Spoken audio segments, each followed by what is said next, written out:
আমি ওখানে কাজে লাগাই দিয়েছি। এগুলো ভুল রয়েছে, এগুলো করতে হবে। তো আসলে তো কোয়েল পাখিগুলা যেহেতু যিনি নিচ্ছেন, যিনি দায়িত্বে ম্যানেজার যিনি দায়িত্বে আছেন উনার সাথে আমার কথা হয়।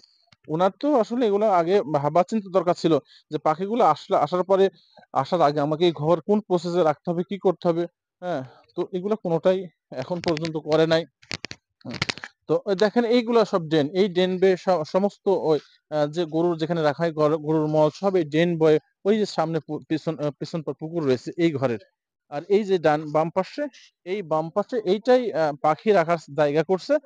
তো এইখানে জায়গা করছে শুধু। এইখানে এই ঘরটাতে হাঁস রাখতো।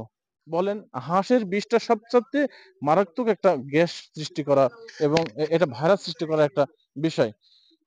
এই যে এইখানে এখন পর্যন্ত যে ঘেরার কাজ চলতেছে। ঘেরা ছিল না। আমি ভাইকে বলেছি ঘেরার কাজ হচ্ছে।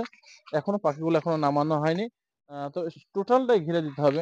সবচেয়ে বড় কথা যেহেতু বেজি আছে এখানে, যেহেতু সে একটা প্রাণী, ইনি কিন্তু কোয়েল পাখির উপর অত্যন্ত আক্রমণ করে। এই যে এইদিকে দেখাও, এই যে পুকুর একটা বিশাল পুকুর, বিশাল পুকুর।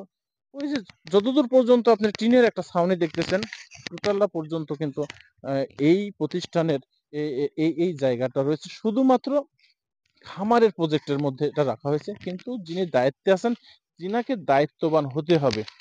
কি জন্য হতে হবে? কি জন্য হতে হবে?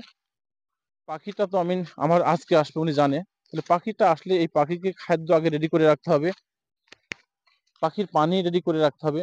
পাখির আ মেডিসিন রেডি করে রাখতে হবে। ঘরটা গরম রাখতে হবে। আর যে ঘরে রাখবো ওই ঘরে যেহেতু উনি জানে হাঁস ছিল। এখানকার মল কয় বছরের আমি দেখেছি যে একবারে পরিপূর্ণ। এগুলা কিছুই করে নাই। তো যাই হোক আ আমি সব বুঝাই দিয়েছি। আ সবকিছু বলে দিয়েছি। তো এমনটা যখন আপনারা শুরু করবেন অবশ্যই আপনারা অ্যা পাখি আসার আগে, আপনার খামারে পাখি আসার আগে আপনাকে সমস্ত প্রস্তুতি নিতে হবে। আগেই নিতে হবে। কেন? আমি আমার দায়িত্ব আসার পরে এখানে পাখিগুলা ছেড়ে দিব। বলে বলে দিব আপনি এটা করেন।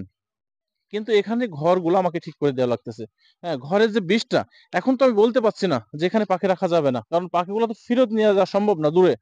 তাছাড়া যে ঘরে পাখি রাখতেছে এই ঘরে বা আমার জানা মতে আল্লাহ তাআলা না করুক আ এখানে একটা ভাড়া ধরবেই। কারণ এখানে একবারে হাঁসের মল একবার পরিপূর্ণভাবে রয়েছে। আর এটা গরুর খামার। এগুলো আগেই তারপরে বলেছি গ্লিসারিন পাউডার দিতে হবে, হুইল পাউডার দিতে হবে, চুন দিতে হবে, টিলসেন স্প্রে করতে হবে এগুলো আমি বলে দিয়েছি। তো যাই হোক জানি না পরবর্তীতে কি হবে। আশা রাখবো যে আশাতে এই মালিকটা এটা করতে যাচ্ছে করেছে। ওই যে আমার পিছনে যিনি দেখতেছেন উনি গেট ম্যান।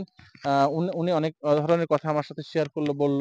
তো সব মিলাই যারা পাখি পালন করবেন অবশ্যই আপনারা আ মা পাখি আসার আগে আপনাদের ঘরকে যেভাবে পরিপাটি করে রাখার দরকার একজন অভিজ্ঞ খামারি এবং ডাক্তারের সাথে পরামর্শ করে এই কাজটা করবেন।